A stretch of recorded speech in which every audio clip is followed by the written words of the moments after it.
Hello வணக்கம் and welcome to TNPSC goals.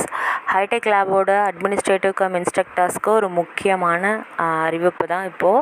என்ன அப்படின்னாக்கா, இன்றைக்கி நம்ம போயிட்டு நமக்கு அலாட் பண்ண ஸ்கூலில் போயிட்டு ரிப்போர்ட் பண்ணியிருப்போம். ஸோ அங்கே போயிட்டு நமக்கு கொடுத்த அந்த இமெயில் மூலமாக வந்த அந்த லிங்க்கில் நம்ம எல்லாத்தையுமே நம்ம அவங்க கேட்ட விஷயங்களை சொல்லியிருப்போம். ஸோ அடுத்தது பார்த்தோம் அப்படின்னாக்கா, இந்த ஒர்க் ப்ராசஸிங்கில் நமக்கு 3 days ட்ரைனிங் சொல்லியிருக்காங்க. 19, 20, 21 இந்த 3 நாளும் ட்ரைனிங் சொல்லியிருக்காங்க.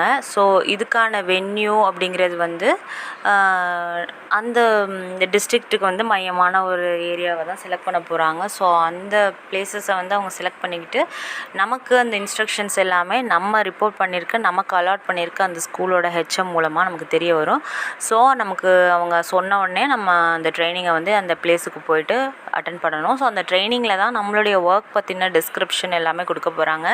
ஸோ நம்ம ஒர்க் எப்படி எப்படி ஒர்க் பண்ணணும், நம்ம டேட்டா என்ட்ரிஸ் எல்லாம் எப்படி செய்யணும், என்ன டைப்ஸ் ஆஃப் ஒர்க்ஸ் எல்லாம் நம்ம அட்டன் பண்ணணும், ஆதார் இருக்குது, தென் அது இருந்தால் என்ன செய்யணும், யுடைஸ் கோட் சம்மந்தமாக நம்ம என்னென்ன செய்யணும், எம்எஸ் ஒர்க் என்ன செய்யணும், ஹைடெக் லேப் ஒர்க் என்ன செய்யணும் அப்படிங்கிறது தெளிவாக எல்லாத்தையுமே நமக்கு சொல்லுவாங்க. ஸோ அது எல்லாத்தையுமே கெல்ட்ரான் அதை நமக்கு நடத்த போகிறாங்க அந்த ட்ரைனிங்கை. ஸோ அதை நம்ம எல்லாத்தையும் அட்டன் பண்ணணும். அதில் நம்மளுடைய டிஸ்கிரிப்ஷன்ஸ் எல்லாமே சொல்லுவாங்க அங்கே நமக்கு. அது மட்டும் இல்லாமல் நமக்கு ஆல்ரெடி நமக்கு இந்த ஒர்க்குக்கான கோஆர்டினேட்டர் நமக்கு சொல்லியிருக்காங்க. ஸோ உங்கள் டிஸ்ட்ரிக்ட்டுக்கு யார் அப்படிங்கிறத தெரிஞ்சுக்கிட்டு சாரோட நம்பரை இல்லை மேடமோட நம்பரை நீங்கள் சேவ் பண்ணி வச்சுக்கிட்டு உங்களுக்கு எதுவும் டவுட்ஸ் இருந்துச்சுன்னா அவங்கள்ட்ட தெளிவாக கேட்டுக்கோங்க. தென் அதுக்கப்புறம் பார்த்தோன்னா, அப்புறமா நிறைய பேருக்கு பார்த்தோம் அப்படின்னாக்கா, வேறு வழி இல்லாமல் அலாட்மெண்ட் ஆன ஸ்கூல் ரொம்ப லாங் டிஸ்டன்ஸில் இருக்குது, எங்களால் கவர் பண்ண முடியலை, நான் ரொம்ப டைலமாவில் இருக்கேன், நான் ஓகே அப்படின்னு முடிவெடுக்கலாமா, இல்லை வேண்டாம், எனக்கு இந்த ஆப்பர்ச்சுனிட்டி வேண்டாம், என்னால் ரொம்ப தூரமாக இருக்குது, என்னால் போக முடியாது அப்படிங்கிற மாதிரிலாம் நிறைய பேர் இல்லை நான் இந்த ஜாபை விட போகிறேன் அப்படிங்கிற மாதிரிலாம் சொல்லிகிட்டு இருக்காங்க. ஸோ ப்ளீஸ் நீங்கள் இந்த சான்ஸை மிஸ் பண்ணாதீங்க ப்ளீஸ். நான் அதை தான் சொல்லுவேன், அப்போலேருந்து நான் அதை தான் சொல்கிறேன், இந்த சான்ஸை மிஸ் பண்ணாதீங்க. நீங்கள் ஃபஸ்ட்டு உங்கள் ஏரியா அந்த மாதிரி தூரமாக இருந்துச்சு அப்படின்னாக்கா, நீங்கள் அந்த ரூட் மேப்பிங் பண்ணுங்கள். நீங்கள் உங்களுக்கு எது பெஸ்ட்டான பாசிபிலிட்டியான வே இருக்குது அப்படிங்கிறத பாருங்கள். ஸோ பத்திரமா நீங்கள் போகிறதுக்கான வழிகளை பாருங்கள்.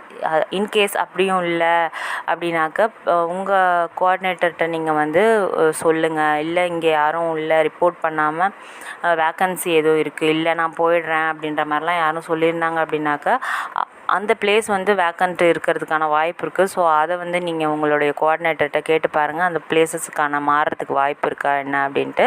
அவங்க உங்களுக்கு அது ஓகே சூட்டபிள், ரொம்ப லாங்காக இருக்குது அப்படின்னாக்கா உங்களுக்கு ஹெல்ப் பண்ணுறதுக்கான வாய்ப்புகள் நிறையா இருக்குது. ஸோ அவங்கள்ட்ட நீங்கள் கேட்டு பாருங்கள், அதுபோல் சேஞ்சஸ் எதுவும் பண்ணிக்கலாமா அப்படின்ட்டு. யாராவது அந்த பிளேஸ்க்கு ரிப்போர்ட் ஆகாமல் இல்லை நான் வரல அப்படிங்கிற மாதிரி யாரும் சொல்லியிருந்தாங்கன்னாக்கா உங்களுக்கு கிட்ட இருக்கக்கூடிய கொஞ்சம் டிஸ்டன்ஸ் கூட அதை விட இது பெட்டராக இருக்கலாம், கம்மியாக இருக்கிறதுக்கான வாய்ப்புகள் இருக்குது. ஸோ அப்படி எதுவும் வாய்ப்பு இருந்தால் ட்ரை பண்ணி பாருங்கள். இல்லை அப்படின்னாக்கா நெக்ஸ்ட்டு பிளாக்கில் எதுவும் உங்களுக்கு கிட்டக்க வர மாதிரி எதுவும் பிளேசஸ் இருந்துச்சு அப்படின்னா அதையும் நீங்கள் கேட்டு பார்க்குறதுக்கான வாய்ப்புகள் இருக்குது. ஸோ இதுதான் பிளேஸ் சேஞ்சஸ்க்கான வாய்ப்புகள் இருக்குது இப்போதைக்கு. இல்லை அப்படின்னாக்கா கொஞ்சம் கஷ்டம்தான். நீங்கள் கொஞ்ச நாள் ட்ரை பண்ணி பாருங்கள். லேட்டர் ஆன் ட்ரான்ஸ்ஃபர்ஸ் கிடைக்கிற மாதிரி இருந்தாலும் நீங்கள் 1 year இல்லை 2 year கழிச்சு லேட்டர் ஆன் நீங்கள் ட்ரான்ஸ்ஃபர் அப்ளை பண்ணி கூட நம்ம மாற்றிக்கலாம், இல்லை நடுவில் வாய்ப்புகள் இருந்தால் கூட மாற்றிக்கலாம். ஸோ வெயிட் பண்ணி பாருங்கள். நமக்கு இந்த சான்சஸை நம்ம வேஸ்ட் பண்ணாமல் இந்த ஆப்பர்ச்சுனிட்டியை நல்லபடியாக பயன்படுத்திக்குவோம். தேங்க்ஸ் ஃபார் வாட்சிங். அடுத்த அப்டேட்ஸ்க்கு நெக்ஸ்ட் வீடியோவை பாருங்கள். தேங்க்யூ.